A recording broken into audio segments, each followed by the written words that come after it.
Hi everyone, Gayla Wick here with a new video for you on 10 things to avoid on a first date. Now, by first date, I actually mean the first few dates. So this video is for you if you haven't been dating in a long time, or if you have been dating, but you haven't been getting any second dates. So I wanted to make a list for you, something pretty quick that you could refer to and really think about whether or not you've done any of these things. Now, before I start, I want you to know everyone has done at least one of these things. So you're not alone. You don't have to feel bad about it. We've all been there. We've all made mistakes. So I'm here as a love relationship coach to help you avoid mistakes.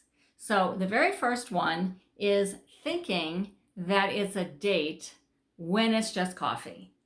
Okay, sometimes when we meet new people, we're really hoping that it's an official date, but the reality is it's just coffee, it's just tea, it's just meeting to talk and see if there's any initial attraction whatsoever. So that isn't a date, so to speak, because it's short. And by the way, I really want you to keep it short. No more than an hour. And we'll talk about that a little bit later. But it's just coffee or it's just tea. And if there's not a connection, it's not a huge deal. So don't be too upset about it. You might have met someone who's a really nice person who you might have some interest in doing something with, but not on a romantic level. So the second one from my list here is asking too many rapid fire questions. Now look, I know you really want to know a lot about the person so you can determine, is this feeling like a match or maybe not? However, I really want to caution you about that. You don't have to know everything on the first date. Get by the first few questions, the hellos, the introductions, maybe where you work, what you do for a living, and then I really recommend just switch up the subject to something fun. Talk about something that's going on in your life. Hey, I just came from a quilting class, probably a bad example, but I just came from a class on whatever. I just came from an Italian cooking class. That sounds much better. And I just had the most fun. And then you can talk about food and you can talk about what you like and maybe some of the things that you might not be really fond of. And you can get the conversation more interactive without it feeling like a job interview. Because let's face it, nobody really wants to be grilled on the first or second date. And the bonus is if you don't do that, he probably wants to know more about you. So he's going to ask you out for a real date. And then that will be so much more fun. And you probably are feeling the same way. So you don't want to be grilled. So don't grill him. That is my best advice. Number 3, I see this a lot. Women feeling like they have to dress in an overtly sexy way. Now listen, if you love to dress up and feel very sexy, that's great, and I hope you do. However, I really want to caution you about dressing in overly revealing clothing. If you ask most men, they will say when a woman does that, when you're first meeting, it seems like she's just desperate, seeking attention, and really it's a turnoff. So really don't do that. And if you want more tips about how to dress for a first date, I recently did a video with my stylist, image consultant friend Dana, and we did a little video for you about what to wear on a first date. So be sure to check that out on my YouTube channel. And since we're talking about my YouTube channel, please check it out and subscribe. That way you have access all the time to any videos that I post and all of the past videos. So if you want to go back and check something out again, it's all there, Gayla Wick on YouTube.com. So check that out. I'm going to put the link in the description of this video. So if you want to make it easy for yourself to get to my YouTube channel, just click on the description of this video and the link will be right there for you. Okay, so number 4. This really should be an obvious one, but again, many sad stories about this. Don't drink too much on a first date. Someone once told me, I think it was I think it was my hairdresser. He was talking about one of his partners, and he said, it's really become very obvious to me that consuming excessive alcohol is not a beauty treatment. So just know you're not going to be in control of yourself. You're not going to look very pretty. People who are drunk are really not attractive, and you don't want to create that first impression, and you certainly don't want to be in an unsafe situation with somebody that you really don't know. Remember, there really are romance scammers out there, for sure, and you do not want to be a victim of one of those. So, hey, if you want to meet for a glass of wine, great. Really watch your alcohol consumption. My personal opinion would be if you have a really nice pour on that wine, one would be great for a first date, especially if you're not having a lot of food with it. So watch yourself. You don't need to see how many shots you can have or any of that stuff on the first few dates. And you wouldn't want him to do that either. So that's number 4. Number 5, oh gosh, talking too much about yourself.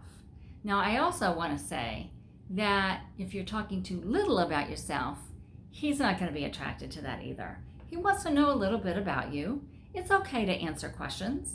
And it's especially okay if he says, hey, have you been married before? Yes, you can say, yes, I was married and now I'm divorced. End of story.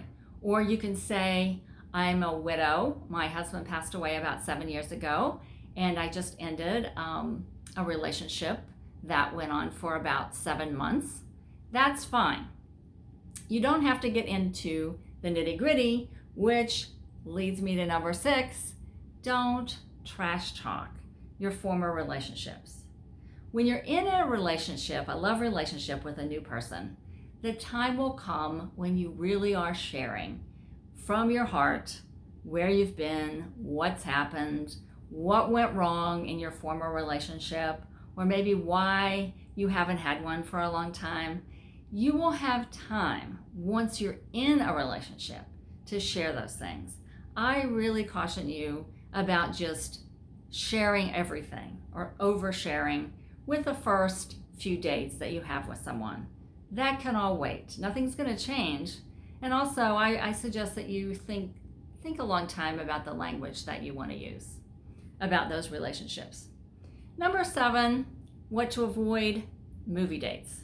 Now, I love the movies. I don't have anything against the movies. However, think about it. If you're meeting someone new and you go to a movie, you're watching the movie instead of talking to him or her. And that's not going to help you get to know them. Now, I suppose if you want to go to a movie and then you're going out after and you can have a conversation, which includes, what you may have liked or not liked about the movie, okay. But it's certainly not an ideal first date. And if it comes up and he asks you to a movie, I'm not saying to say no, but hopefully you have plans to have a coffee, a tea, a drink after the movie where you can really have some fun discussing the movie. Number 8, too much follow-up. Oh my goodness, I get people asking me all the time, what do I do? Do I follow up the next day? Do I call him? Do I text him? And my answer is always no, because especially if you are a client in my love coaching program, you know that I've taught you what to do instead, which is, I'll give you a little secret here. At the end of the evening, it's really important that he has a clue if you had a good time, if you enjoyed the evening, if you enjoyed the conversation, you enjoyed the activity. So I'm sure that you said, hey, I had a great time, loved the movie, or loved the botanical gardens that we went to. That was really so much fun. And so you, the woman, you do not need to text him the next day. He needs to pursue you. So I want you to just let it be. And if you never hear from him again, just be thankful because he's telling you right away there's not a connection for him. And one of the things that I really want to mention right away too is that dating's mutual and attraction is mutual.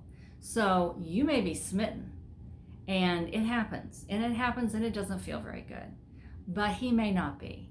And so instead of dragging on a relationship that isn't going anywhere, it's really okay It's not the most gentlemanly thing to do, but that's all right. If you don't hear from him, you don't hear from him. Move on, find some other lucky guy that wants to take you out and get to know you. Number 9. Well, I guess I got ahead of myself. So number 9 is thinking he wants a relationship because you had fun. So no, he doesn't necessarily want a relationship because he had fun with you. He may ask you out on another date. He may ask you out on 2 or 3 or 4 or 5, but you're not in a relationship unless you've talked about it and unless you've agreed to be in a relationship, which for me means an exclusive relationship, a monogamous relationship. You are not in one of those unless you've had the talk, unless you've both sat down and discussed it. And number 10, again, I see this and it's understandable. It really is understandable, but it's also sad, and I really want you to learn from this. Don't go crazy when he doesn't ask you out again. Don't say bad things about him. Don't trash talk him to your girlfriends. Look, he's not for you if he doesn't ask you out again. I want you to trust me on something, and that is if he's attracted to you, he is going to do whatever it takes to connect with you again, to ask you out again, to go on a date with you again, to spend some time with you. You do not have to do anything except relax, enjoy, and if you want to go out with him again, say yes. So until next time, I hope you enjoyed this video on 10 things to avoid on a first date. I'd be happy to hear your comments. You can comment below. And again, be sure to subscribe to my YouTube channel. Would love to see you there.